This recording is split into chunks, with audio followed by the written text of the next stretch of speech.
Well, they can afford to be choosy, the article says, because jobs in their area, in the Middle Atlantic, are plentiful. They quote one high school student named Tom who had turned down a $5 an hour internship at the courthouse to take an $8 to $10 an hour job doing construction. Everyone can get a job, says young Tom. You just pick your first choice. Sometimes you don't even have to go looking for a job. The jobs come looking for you. Megan, a high school junior, tells of how she was sitting on the front steps of the library when a man from the local shoe store came by and said he needed someone to work for him. Megan declined the offer because she already had another job. Well, those are only two anecdotal examples. Not every section of the country shares in this good fortune. In Texas, for instance, teenage unemployment tops 20%. One expert in demographics predicts that it's only a matter of time before the experiences of young people like Megan and Tom spread across the entire country. The high employment today that's found in New England, California, and the Mid-Atlantic are, he says, the wave of the future. Well, as employers will be the first to tell you, the problem isn't just finding people. It's finding people with the necessary skills. And that's what Bill Brock is talking about when he refers to Workforce 2000, that the workers between now and the turn of the century have the skills requisite for the jobs being created. And the reason we can celebrate job power today is our growing economy, an economy liberated by tax cuts, deregulation, and declining inflation. This month of October marks the 59th straight month in our economic expansion.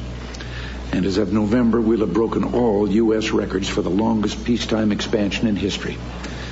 Not only is it the longest, it's one of the strongest, too. Since it began, our gross national product has risen some 20%, well above that of comparable expansions. We've been creating jobs at an average rate of almost 250,000 a month, as Bill told us, for a total of nearly the 14 million new jobs, as you've seen. And we're not just creating more jobs, we're creating better jobs. According to Labor Department data, nearly 2/3 of the new jobs have been in the higher paying occupations, and we've seen that here now in the charts, with only 12% in lower paying, low skill occupations. Over 90% of the jobs are full-time.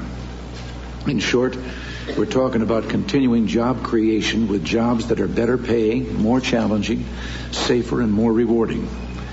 So much for the so-called McJobs thesis. One of the groups that has benefited most from this job surge is, as we've been told, the black community. Employment of blacks has increased twice as fast as employment of whites. Since 1982, the real income of black families, as we've been told, has increased almost 40% faster than white family income. And the share of black families in the highest income bracket is up by over 70%.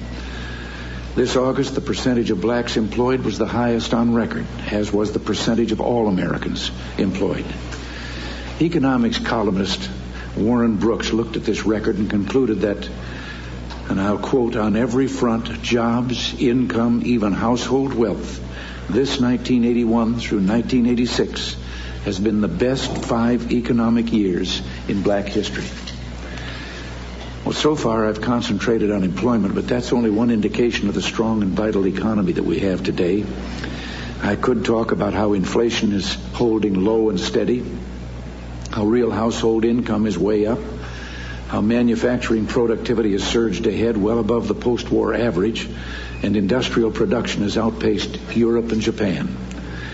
All of this is concrete evidence of an economy that is strong and fundamentally sound. It's an economy judged in pure economic terms that has a very bright future before it, a future of growth, low inflation, and high employment. We've seen in the last week, however, that there's real concern on Wall Street.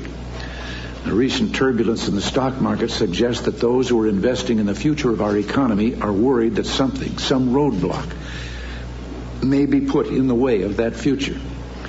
The market is constantly reacting to an almost infinite flow of information. There may have been hundreds of factors affecting the uneasiness on Wall Street, but I think it's appropriate to single out some of the more likely ones. The first are domestic, and I think it's fair to say primarily political in origin. I say political because they had more to do with the actions and lack of action of the government than with American business people, entrepreneurs, and workers. As I said, the business of America is sound, the economy is strong. Those who have to make the decision on whether or not to invest in the future of our economy see some very disturbing signs on Capitol Hill. For one, a dangerously protectionist trade bill working its way through conference.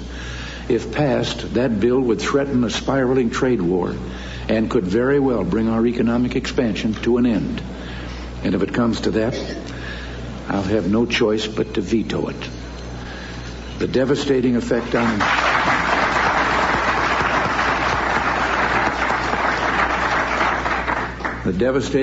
on employment, on all those jobs I mentioned, would only be a part of the effect of protectionist trade legislation. Of the roadblocks that could be thrown in the way of our economic expansion, Wall Street knows protectionism is one of the worst. At the same time, we see a Congress that's unable to get control of deficit spending.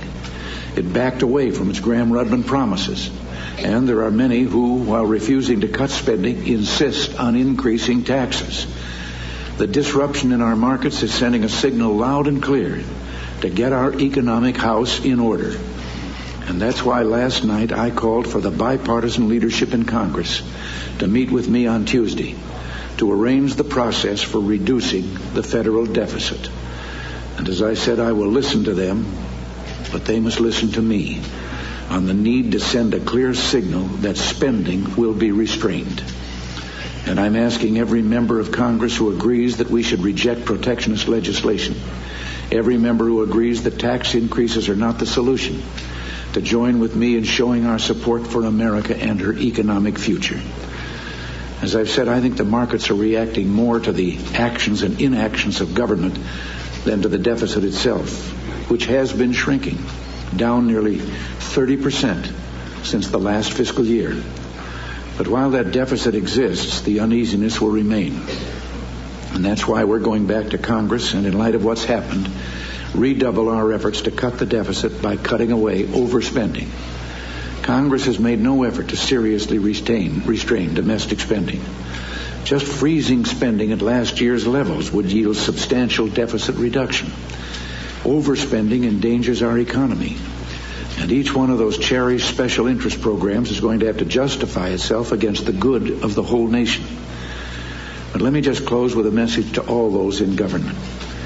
The story of this historic 59-month expansion is first and foremost, as you've heard up here today, a study of individual achievement, of the heroic struggle of entrepreneurs, the hard work and dedication of laborers, the ingenuity and creativity of our business community, and just the plain raw power of American industry. All that's asked of us is not to get in their way, to keep the business environment as free and as stable as possible. Freedom and stability. That's all our economy needs. That's all Americans need to keep this economy growing well into the next decade.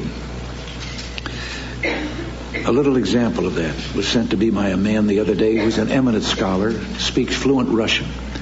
He was on a trip to Moscow, and he told me that in the cab, driving to the airport, had a young cab driver there, got into conversation with him. The young man was getting educated, going to school, but driving a cab to make that possible. And the scholar said, well, what are your plans? What do you intend to do? The young man said, I haven't made up my mind yet. Well, by coincidence, when he got to Moscow and got in a cab there, he had a young cab driver. And speaking Russian, he got into a conversation with him and found out he, too, was going to school as well as working. And he said, well, what do you intend to do, to be? And the young man said, they haven't told me yet. That's the difference. That's why freedom is the most important thing. But now, before I go, there are a few special American workers that I want to mention. Recently, the country was riveted, as you know, all of us, to the story of tiny Jessica McClure. And I think that we all said prayers of thanks when that story had a happy ending. And I think we're also very thankful in our hearts for the generous people who worked around the clock through fatigue, past exhaustion, to save little Jessica. And, of course,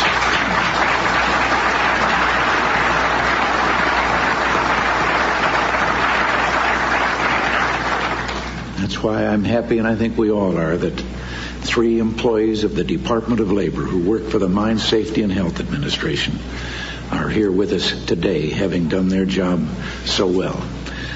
Wayne Kanak is the manager of the Southwestern Division. When he heard of Jessica's plight, he called on the 2 best people he could think of, Dave Lilly and Sid Kirk, both experienced hard rock miners. Working closely together, they directed the rescue operation, drilling a hole parallel to the well and then digging a shaft across to reach Jessica. In fact, Dave Lilly chipped away by hand the last few inches of rock to make the first physical contact with little Jessica. Now, I know another Midlander, Vice President Bush, has awarded you a certificate of recognition. And Wayne and Dave and Sid, I think you've understood here already this morning that we're all very proud of you.